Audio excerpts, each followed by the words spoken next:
Okay, let's go ahead.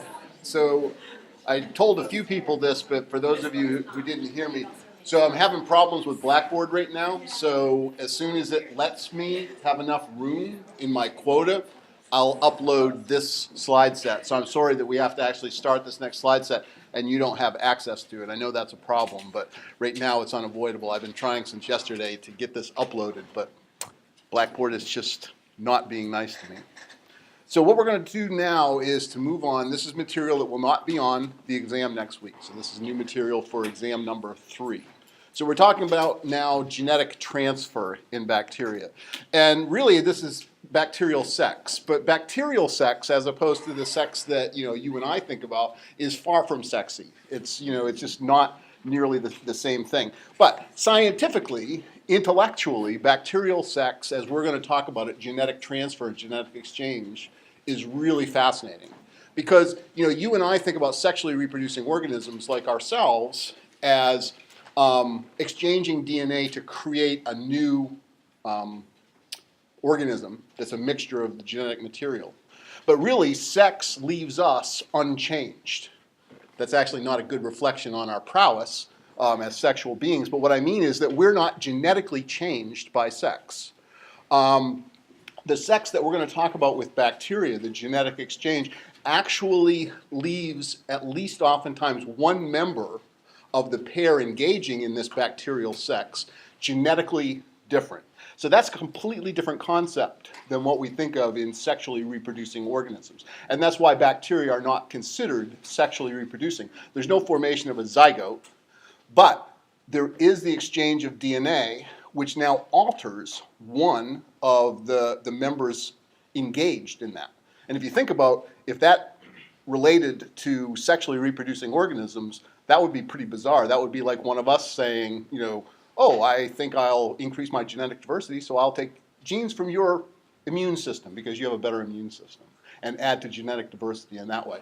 And then you would be changed yourself. So bacteria evolve very differently. So that's really what the point of this next section on genetic transfer is. So when we talk about genetic transfer in bacteria, it's usually something along the lines of this. So this is, and the details of this are not so important at this particular moment. But just to talk a little bit about some of the generalities of genetic exchange among bacteria, this is something known as a conjugative transposon. So we'll talk about conjugation and we'll talk about transposons.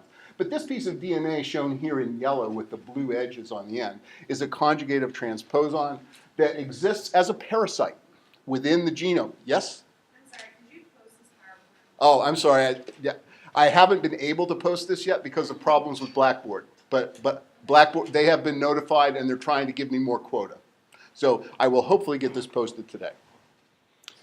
But so this conjugative transposon is actually a parasite, which can by itself drive its own excision from that chromosome, copy itself, donate a copy through conjugation, through a sexual exchange, if you will, with another cell. And then that cell becomes genetically changed, but the original cell, the original donor cell, is genetically unchanged. But this really, in a way, is purely selfish from the point of view of this conjugative transposon, and that's why I refer to it as a parasite. It's behaving in a purely selfish manner. This type of genetic exchange does not satisfy the definition of sex. There is no exchange of genetic material from bacterium to bacterium. It's purely the parasite. Same thing, but also incredibly important in how organisms such as the famous E. coli 0157H7 bacterium have arisen. This has been a matter of genetic exchange. So if you don't remember the story of 0157H7, this is sometimes referred to as the Jack-in-the-Box strain. So back probably, maybe even before you were born, I don't remember the exact year, but it was certainly in the 90s. The Jack-in-the-Box hamburger chain, then just on the West Coast, had major problems with people dying from E. coli, a new strain of E. coli that had entered the food chain from cattle. So this bacterium actually exists in the intestinal tract of cattle and really is not, if it's a problem for cattle, it's a minor problem for cattle. But this bacterium actually arose by genetic exchange, whereby some bacterium, some E. coli, acquired a virus. So this was an E. coli organism that probably was already capable of causing diarrhea, but probably not life-threatening diarrhea, except perhaps in small children.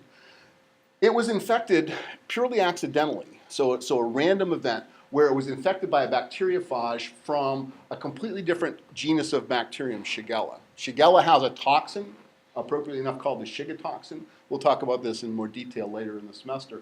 But that gene somehow became incorporated into a viral genome that accidentally infected its E. coli, now exchanging DNA. Again, this doesn't satisfy the definition of sex, but it is genetic transfer that has changed the character, the phenotype of this bacterium, so that now this E. coli strain encodes a toxin within a virus in its genome that it never had before.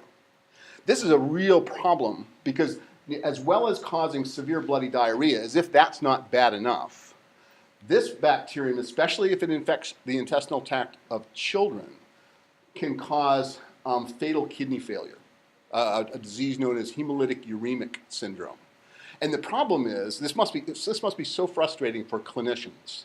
If they have a child with hemolytic uremic syndrome whose kidneys are failing, and they know that it's due to an intestinal infection with this bacterium, they know that they have an antibiotic that they could reach for to kill that bacterium, but if they treat that child with that antibiotic to kill that bacterium, the child is going to get worse. The child is possibly going to die, if not already likely to die, because this bacterium, in the process of being killed, the virus gets out of town. It decides, oh, it senses the ability of this bacterium to die, and so it begins to express its genes at a higher level in order to make new viruses, in order to leave before the host bacterium dies. And in the process of doing that, it increases 5 or 10-fold the expression of that toxin gene, which makes for more damage to the kidneys. So these kinds of genetic exchanges, while they're not sexy, they're actually critically important to our understanding of microbiology, especially medical microbiology, because we've also talked about antibiotic resistance.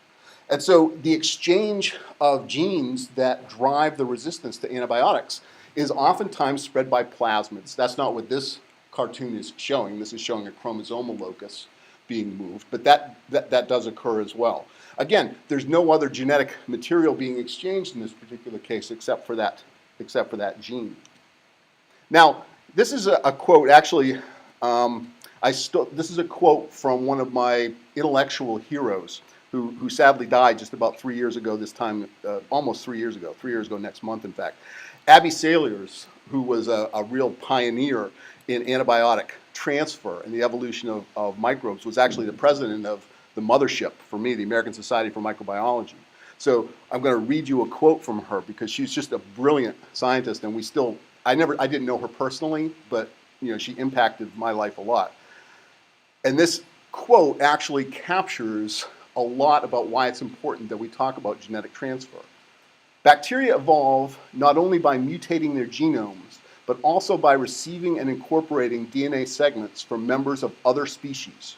How can one define an individual bacterium if large portions of that bacterium's genome are cobbled together gene segments acquired from a mixture of other bacterial species that are not only its ancestors, but its contemporaries? Blithely indifferent to maintaining their own identity, bacteria are using this capacity for acquiring genes from other organisms to allow themselves to become resistant to antibiotics, to become able to cause new diseases, or otherwise increase their options for survival. So this is a really crucial thing to understand. And this was, Abby she was actually the first woman tenured professor at the University of Illinois. She had a 40-year career looking at resistance to antibiotics and the spread of bacteria. Brilliant woman, really, and she broke the glass ceiling in microbiology. But anyway, what we're really going to talk about now is how it is that microbes can take up foreign DNA from the environment. Sometimes it's not even from the environment, sometimes it's in their own cells, and make it their own, put it into their own chromosome. Because remember that now we're not talking about sex that results in a zygote, we're talking about a genetic exchange and the increasing diversity of the cell. So the cell that now takes up DNA can incorporate it into its genome. And so the way that it does this is by a process that you've all probably studied at some level in some biology class in your history, called homologous recombination.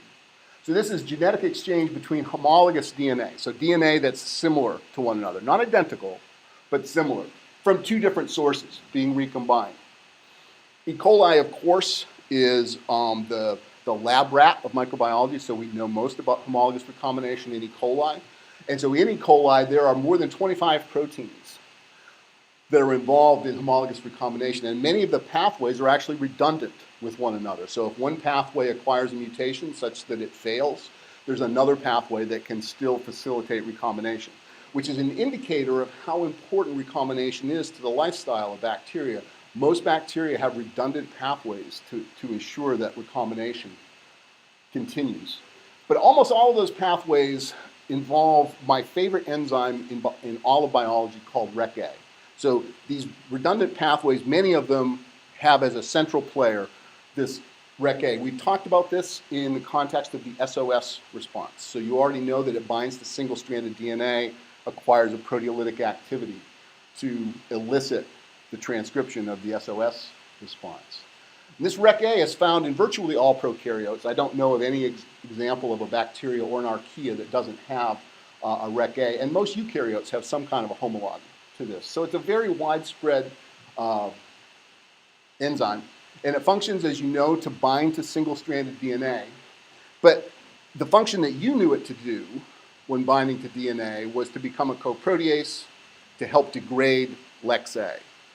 But it also, in the process of binding to single-stranded DNA, has another capability distinct from that enzymatic activity. It has the ability to search out and find sequence which is identical or nearly identical to that sequence, base for base, and base pair them, match them up. So to recombine sequences that are homologous to one another. Not necessarily genetically identical, but they oftentimes are.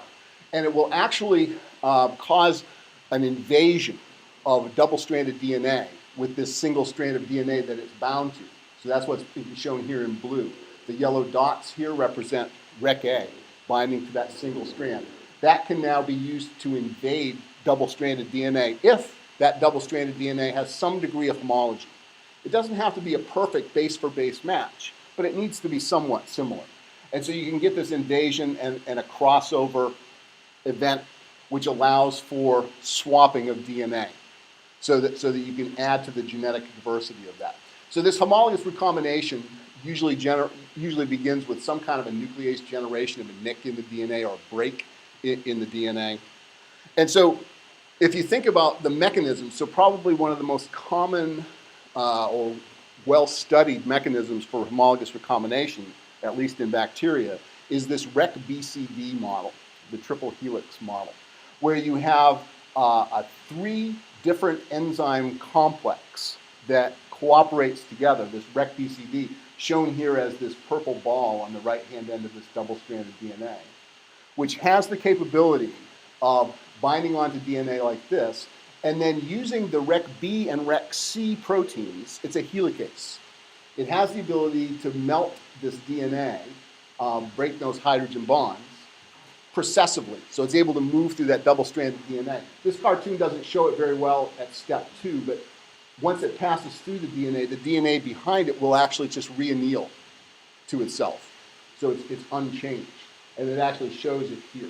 So that REC-BCD complex of proteins will move through this DNA that it's bound onto, looking for a chi site.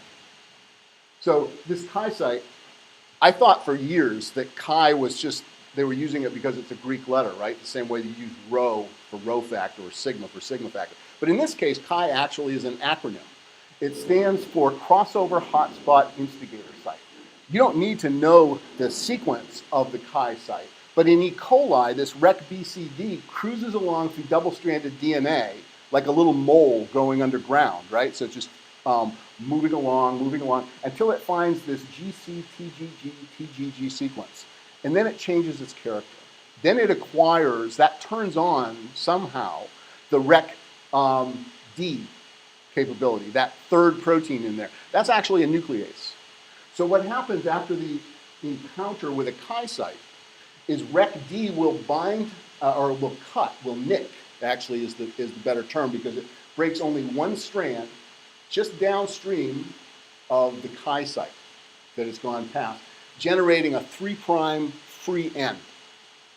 Now, this is where my buddy Rec A comes in. It binds to this single-stranded DNA, in fact, in essence, really preventing it from re-annealing with the other strand.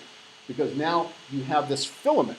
Really what's developing here, and the next slide will show this better, is that Rec A binding to this single-stranded DNA forms a nucleoprotein filament where the nucleic acid is largely, almost completely colored up by the protein. These monomers of Rec A just stick to the single-stranded DNA, and they create what's known as a recombinogenic end. So this 3' end, starting at the chi site and now bound, or starting just downstream of the chi site, and now bound to all of these Rec A molecules, has the capability of invading a homologous piece of DNA if one is available. So Rec A has that property, the ability to seek out and find homologous DNA. So that's shown better in this particular cartoon. So here would be a single strand of DNA, perhaps generated by Rec BCD. And now Rec A has bound to this as a filament. And if that Rec A can find in this double-stranded DNA shown in the center some sequence which matches it fairly closely, it can initiate strand invasion and create a triple helix, a temporary structure of a triple helix DNA that base pairs that DNA strand with one of the DNA strands here and displaces, in this case it's shown as the blue strand, one of the original strands is displaced and will be lost. And now what's been put in there as the opposite strand is recombinant DNA, in essence. It's a new strand of DNA that's been removed and put in there. And so really recombination plays a lot of roles in cells. And so if you think about why it is that bacteria initially developed the ability to do recombination, it probably was a DNA repair mechanism because it still functions as a DNA repair mechanism. Recombination is, we didn't cover this when we talked about mechanisms of DNA repair, but recombination is one of the major ways in which bacteria can repair damaged DNA. So this was probably its first way to fix mutations. The reason that it can do this is because, remember that in the SOS response, one of the proteins that I said that was induced was a cell cycle check protein called SUL-A, S-U-L-A. What that does is that causes the protein to stop dividing for a little while to give the cell time to repair things. Well, as it turns out, bacteria can usually divide faster than they can replicate their chromosome. So think about that. So E. coli can divide in the laboratory under the best conditions every 20 minutes. But it takes about 30 minutes for DNA polymerase to replicate the entire chromosome. So the only way that the bacteria gets around that apparent bottleneck in the fact that it takes longer to replicate the chromosome is that it doesn't wait to finish one chromosome replication before it begins to replicate it again. So at some point in a bacterium that's dividing, there's actually more than one chromosome at any one time. And so there's always a piece of DNA, or not always, but many times there's some DNA that's homologous, that's now diploid, that's at a second copy. This is advantageous for the bacterium because if now there is a region of the DNA that's damaged, it can use that material that's already been replicated, getting ready for the next round of cell division. It can use that in that time, in that paused time, to recombine with the damaged DNA, repairing the damage, and resynthesize that single strand from the region that it was robbed from by Rec BCD and Rec A. So DNA repair is a major thing with recombination, but we're really not going to be concerned about that right now. We're more concerned with genetic recombination, especially as it involves DNA coming from the environment. So Probable function number 2 here is that cells with damaged DNA can use DNA donated by other members of the species. So remember that most bacteria in most environments don't exist as an individual bacterium. They live in some kind of a population. And so some cells in that population have probably died, natural causes, and left their DNA in the environment. So bacteria, as I mentioned, can take DNA out. Not all bacteria, but many bacteria can take DNA out from the environment. And so if there's a bacterium in that situation where it can't replicate because of damage to its DNA, its replication forks have stalled, it has at least the possibility of taking up DNA from the environment, from its brethren, its kin that have died, and now replace the damaged DNA with the DNA that came from the environment that perhaps is not damaged. So this is another way that DNA damage can be ameliorated, is by taking up homologous DNA from the environment. For the most part, now we're talking about bacteria coming from the same species. Probably, the genetic clones of the bacterium that's now dying. So it is genetic exchange, but it's probably not adding to the genetic diversity of that bacterium. Unless that other kin bacterium, that brethren bacterium, had acquired some kind of a random mutation in that DNA, chances are the DNA that's taken up to repair that damage is going to be base for base identical to the DNA that was damaged. So this is an important repair mechanism, but in terms of adding to genetic diversity, in terms of bacterial sex, in terms of exchange of DNA, this is probably not the main point of genetic exchange. Instead, number 3 is what I think, and therefore you think, is the most important aspect of recombination. Recombination is a part of as your textbook refers to it, a self-improvement program that samples genes from other organisms. Because bacteria, many times, cannot tell when they're taking up bacteria from the environment whether it's self or non-self. It could be from another species, it could be from another genus, it could be from another phylum. But there's a possibility by taking up foreign DNA that it can actually increase its genetic diversity. It can actually perhaps acquire a phenotype that natural selection can act upon. So recombination is really important for this self-improvement. This is part of the reason why microbes evolve so much more rapidly than eukaryotic cells do, because they can take up DNA from the environment, put it into their chromosomes, and utilize it immediately. Whereas sexually reproducing organisms have to mix their genomes into a zygote that then has to grow up into an adult. And hopefully that mixed genome is now more, has added value, has additional benefits. This type of genetic exchange actually works in real time for the cell that's involved in the recombination. So this Rec-A that promotes strand invasion at homologous sequence is incredibly important. So this is again just showing how Rec-A can bind to these sequences. Now, one of the reasons why I'm so interested in Rec-A, and I have been for many years, is that right after I finished my PhD and I was doing my first postdoc in Steve Geary's lab at the University of Connecticut, one of my first projects was to work on Rec-A in the organism that we were studying, a mycoplasma, a small wall-less bacterium. And so it was a struggle, because this is like the early 1990s, this is 1992, and genome sequencing was not a thing. Sequencing was, we did it, but it involved radioactivity and huge gels, and it was a pain. So in order to kind of jumpstart my project and some other projects, I went to a meeting of the American Society for Microbiology that happened to be, luckily for me, in New Orleans, great city, in 1992, in May of 1992.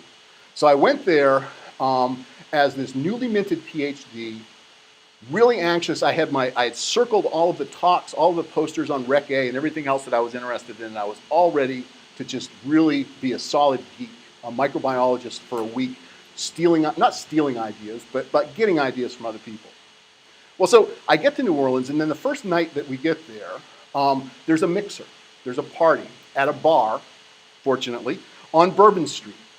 And so I go there, and imagine a bar on Bourbon Street filled with about 150 microbiologists, a socially awkward group if there ever was one. And kind of an older group, if there ever was one. But I was much younger then. I was not married then. So of course, I start looking around like anybody would for the attractive people in the room. So I spotted this beautiful young woman.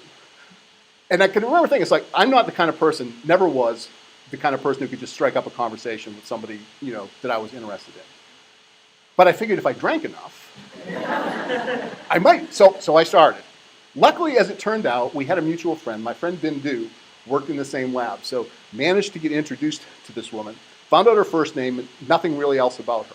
But I latched on like a parasite to her and her lab group, went to dinner with them, went drinking with them, went every place with them.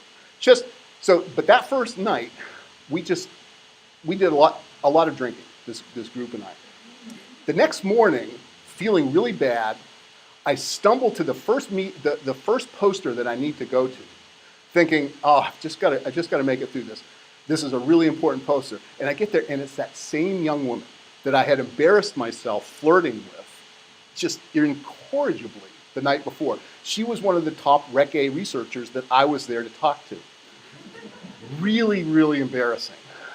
But I decided I would try and work this to my advantage because she was equally as hungover or still drunk as I was. So, get her something to drink, get her something to eat, coming up with every stupid question that I could about Rec A, trying to make up for looking like a moron the night before, now trying to look like a bright young scientist. So I followed this woman around New Orleans for about 3 days, just completely making a fool of myself. And she was very friendly, but it was obvious that she figured this guy's living in Connecticut, I live in Birmingham, Alabama. I know what he wants, Now, if I were going to tell you stories about how I had, as a single young man, embarrassed myself in front of young women, I could fill up the entire semester with stories like that. So just so you know that this story actually has a happy ending. This is that Rec A researcher, now 22 years later is my wife, 22 and a half years later. This is Anne, and this is me in 1994. So you can see why I was so attracted to her immediately. And you can also see that I had a lot more hair back then. This is not a mullet. People always tell me that I had a mullet. No, it is not a mullet. I wish I could grow hair like that now. I think actually I grow hair on my face now to make up for the fact that I can't grow it on my head the way I used to. So this story of embarrassment does actually have a happy ending, at least for me. I'm not so sure about for Anne. This is actually our first date. We went to that very spot on Monhegan Island in Maine. I talked her into a 10-day first date. We were living several hundred miles apart. So talking her into coming up, having never dated, having never kissed this girl, just talking on the phone, I talked her into coming up, and I took her on a tour of Maine for 10 days. So Monhegan Island was one of the first places that we went, and it actually ends up, this is where our first date was, first real date, I guess. And this is actually the same spot where we got married about 2 years later. We can go back even further in time. You want to see me when I get younger? This is, now remember, this is 1976. Disco is king, and unfortunately, as much as I hate to admit it, I have to own it now. I was big into disco.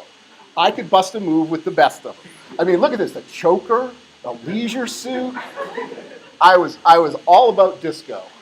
And, okay, so we can go further back than that, because just to show you that I was still a sharp dresser, here's me at I think 4 or 5 years old. I still think if I had a suit like this that would fit me, it would work out today. I love this hat and the bow tie. Yeah, so that's me in a nutshell right there. Okay. Not quite enough frivolity, because there's actually a lesson to be learned here that scientifically will help you to remember how this works. So the big picture about the take-home message of Rec A is that, as you know, Rec A promotes the pairing of complementary DNA molecules, but it also pairs complementary hearts. Aww. Okay, yeah, that's pretty schmaltzy, I know. But the girls go, aw, and the guys go.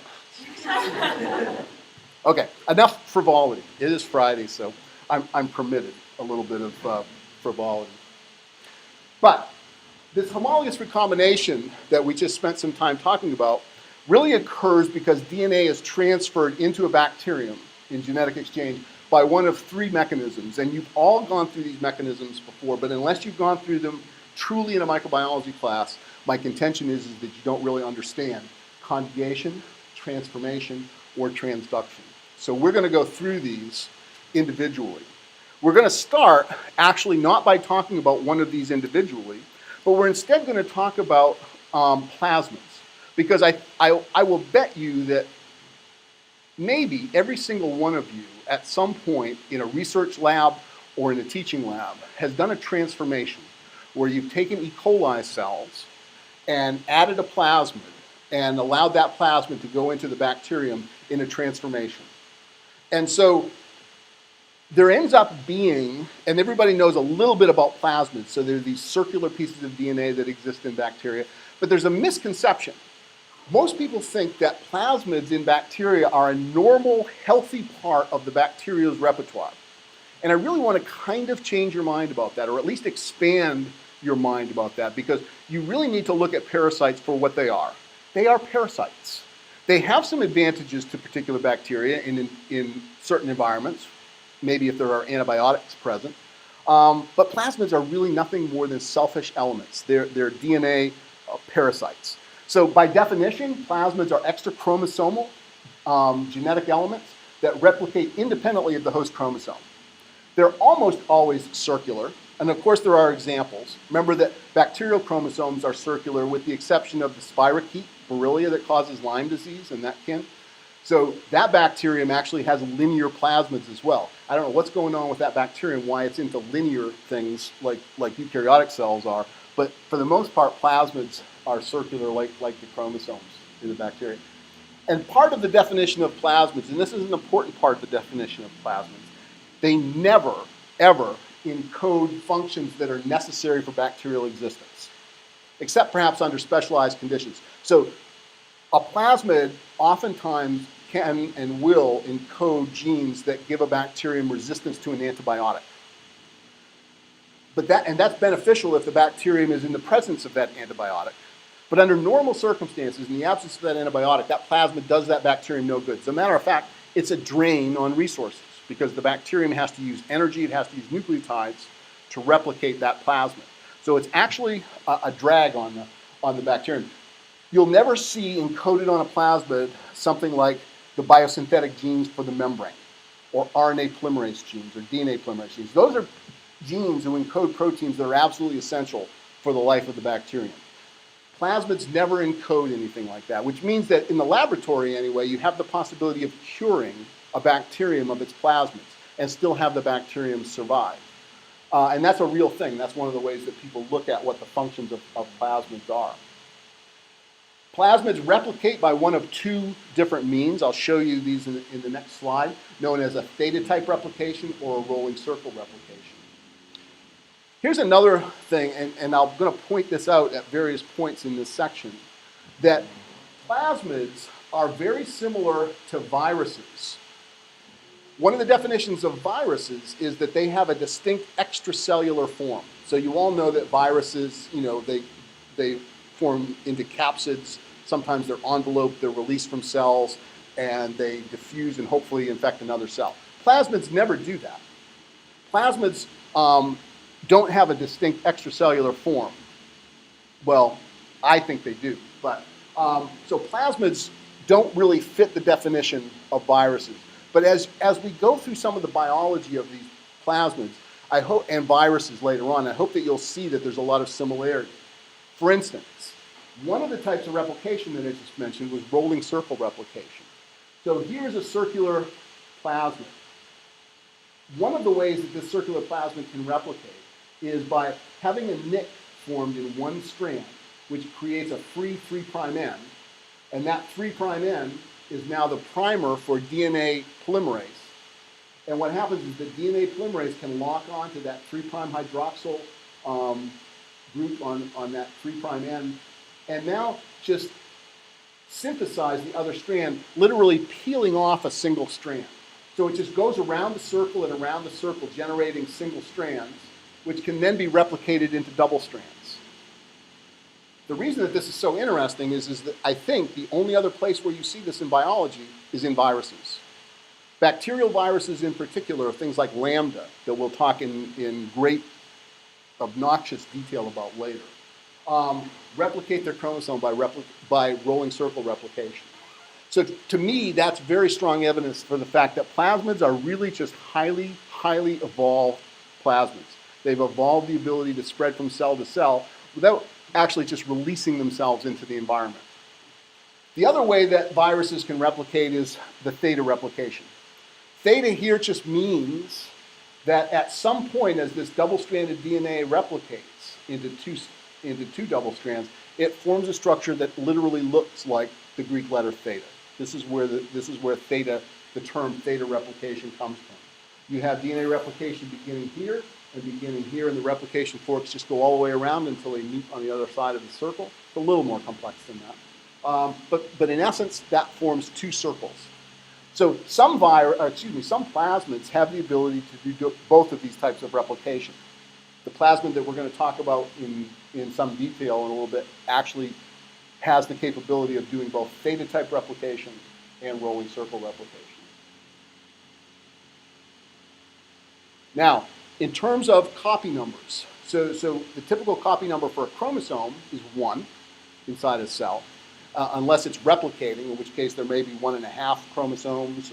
But for copy number of plasmids, it's all over the place. It depends on the specific plasmid. Many plasmids exist at a single copy inside of a cell.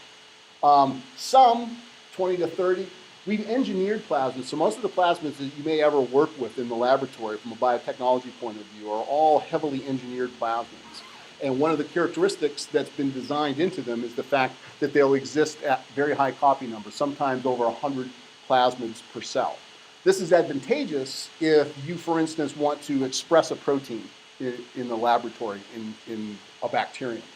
You have 100 different or more different plasmids trying to express that protein, so you can really get high levels. But in nature, that's probably kind of exceptional that you have plasmid numbers greater than 100. On the average, they are between 1 or 2 and up to 30 or 40 or 50 perhaps. But it varies depending on the plasmid. Now, there's some fascinating things about plasmids that we want to talk about, especially the low copy number plasmids. So plasmids, like we're going to talk about a plasmid called the F plasmid. We've already introduced it a long time ago. You might not remember. You will. Plasmids that are at low copy number stand the risk of being lost upon cell division just by random chance. So if you're a plasmid that exists at, say, 2 or 3 copies inside of a bacterial cell, every time that bacterial cell divides into 2, there's a chance that one of those daughter cells gets away without the plasmid. You and your 2 other copies might be at the North Pole, and so the bacterium that arises from the South Pole gets away with no plasmids. This is elegantly evil, the way some plasmids have evolved the ability to do something known as post-segregational killing. They kill the cell that gets away without the plasmid, so they don't have to compete with it. They do this because many of these low copy number plasmids have what's known as an addiction module within them. Addiction modules are typically 2-gene cassettes, usually co-transcribed with one another in an operon structure. So the 2 genes, certainly almost always, one encodes a toxin. It's sometimes a pore-forming toxin, sometimes it's a toxin that breaks down DNA or RNA, but the other one encodes the antidote. So it's this really kind of an evil operon where you have a poison and you have the antidote to the poison at the same time. And the antidote protein is this kind of ephemeral little weak protein that breaks down pretty easily. So you have to constantly make lots of the antidote protein, otherwise the toxin is going to kill you. So the antidote proteins have a shorter half-life, and so if the daughter cell gets away without a plasmid, that cell that gets away, even though it doesn't have a plasmid, probably has, almost certainly has, some of those antidote proteins and some of those toxin proteins. But it has no way to make more antidote. So what's going to happen in that daughter cell is the antidote is going to break down over time more rapidly than the poison, than the toxin. That's going to allow the expression of the toxin. And a few minutes after segregation, after that cell segregates into 2, that daughter cell is dead. It's killed. That way the cell that still has the plasmids doesn't have to compete. From the plasmid's point of view, this is beautiful. This is selfish behavior. that plasmid now doesn't have to compete with cells that don't have its kin within it. It kills them, so there's more resources for that particular cell. So the F plasmid, which we've already talked about, I showed you kind of I alluded to it as a dirty picture of 2 E. coli cells with a sex pilus earlier on in the first part of the semester. That sex pilus is actually encoded by the F plasmid, or fertility factor, or fertility plasmid. That plasmid actually exists at relatively low copy number inside E. coli cells. It's a fairly widespread plasmid. Maybe 2, maybe 3 copies. So even though it does have a mechanism to try to actively partition itself into the 2 daughter cells, it still stands a chance, a significant chance, of being lost by random or stochastic means. So this F plasmid uses an addiction system which fits into a classification known as the proteic addiction system. Actually, that I just noticed that it's a typo. That should say addiction, not proteic addition system. Huh. I wonder how long I've had that typo on there. Or actually, the better question is, how many times have I noticed it and then forgot to go back and change it? That's the better question. But this is a proteic addiction system because it depends on 2 proteins, the toxin and the antitoxin. So here's the operon on the F plasmid. CCDA is the antitoxin. It has a good Shine-Dalgarno sequence, which means that it can be translated from messenger RNA very well. So that allows for the antitoxin gene, once it's transcribed, to be translated at a fairly high rate because the bacterium needs to keep a fair amount of this antitoxin present. The toxin is on the same operon, so it's on the same messenger RNA, but it doesn't get translated quite as easily. Its ribosome binding site, or Shine-Dalgarno sequence, doesn't bind the ribosome quite so well. So less of this protein is produced. But that's actually a good thing. It's evolved to do this way. CCDB, this poison, actually inhibits DNA gyrase. DNA gyrase is that enzyme that helps to supercoil DNA, to package it. So without the ability to properly package DNA, when the bacterial cell tries to die, it can't, or tries to replicate, it can't package its genome. And it's also not expressing genes properly if its gyrase is not functional, if it's not properly supercoiled. Then CCDB is a stable protein. So it has a long half-life. So the toxin protein will hang around if it's made for a long period of time in that cytoplasm. CCDA, this is the ephemeral protein. This is the protein that's broken down by a normal protease called the protease LON, L-O-N, in E. coli. So CCDA is made, it's broken down. It's made, it's broken down. It doesn't last for a very long period of time. So if that newborn cell, newborn in quotations, that newly divided cell happens to get away without the F plasmid, it's still getting away with proteins preformed before that division. Proteins made of the toxin and the antitoxin, but it has no longer a way to make more antitoxin. So as the antitoxin breaks down, that cell is toast. It dies. And this is beautiful from the point of view of the selfish F plasmid because it doesn't have to compete with that cell. The only cells that it's competing with actually have other copies of the plasmid. So it's selfish behavior. So this is part of why I say don't think of plasmids as a normal part of the bacterial lifestyle. They are parasitic organisms. Well, I shouldn't say organisms. Here's just another way to look at it. It's perhaps a little prettier. I stole from the textbook. Here's the F plasmid with the toxin and antitoxin. The antitoxin binds to the toxin, and thus it's neutralized. But now upon cell division, one cell gets away without the plasmid.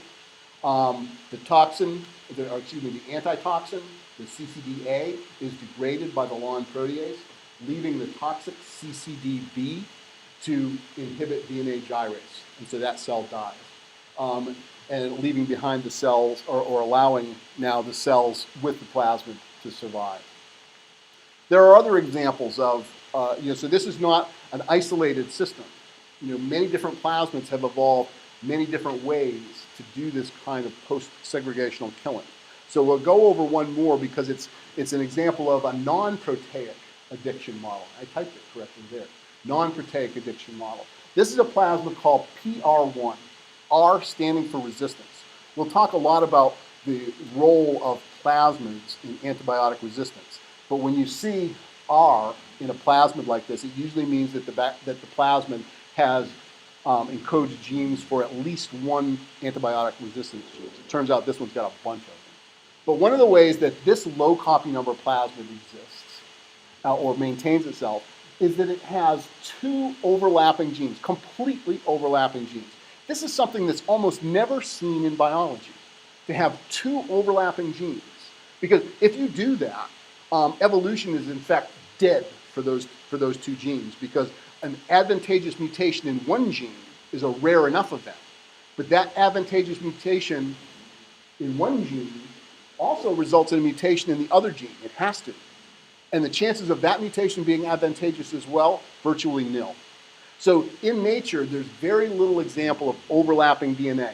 When it does overlap, it's just by a very small amount. But these two genes are completely, from end to end, both HOC and SOC are completely homologous because they're on the other side of the DNA. And that's important for them because that's the way that they function.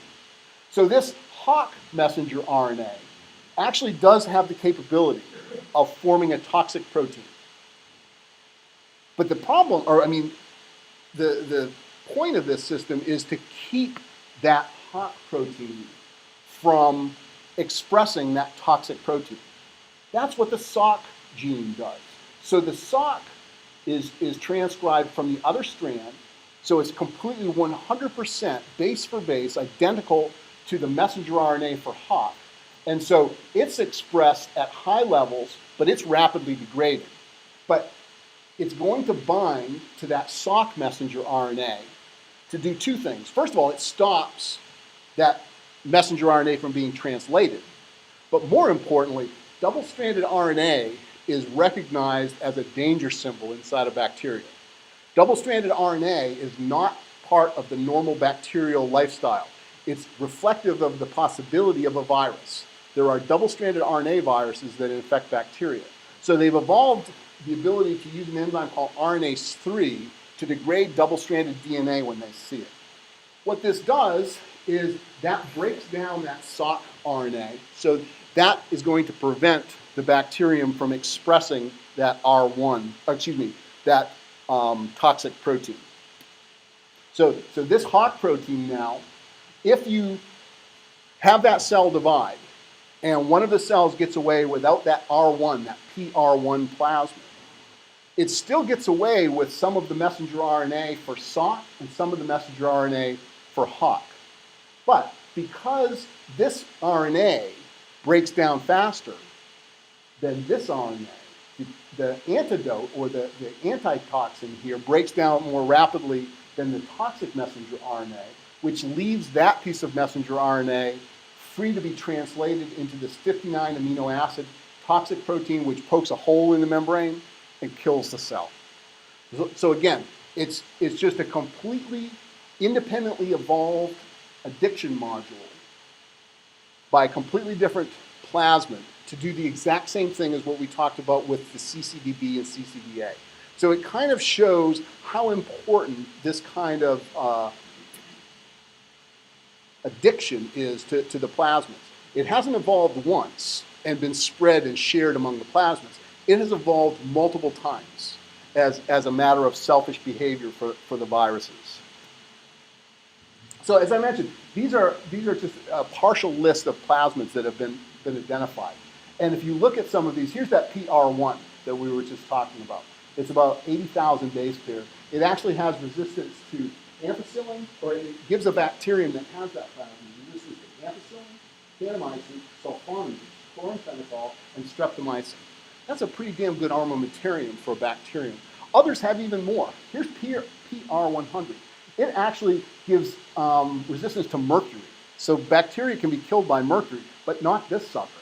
So you can see all of the different antibiotic markers that can be carried by these plasmids. This is part of the reason why they're so important.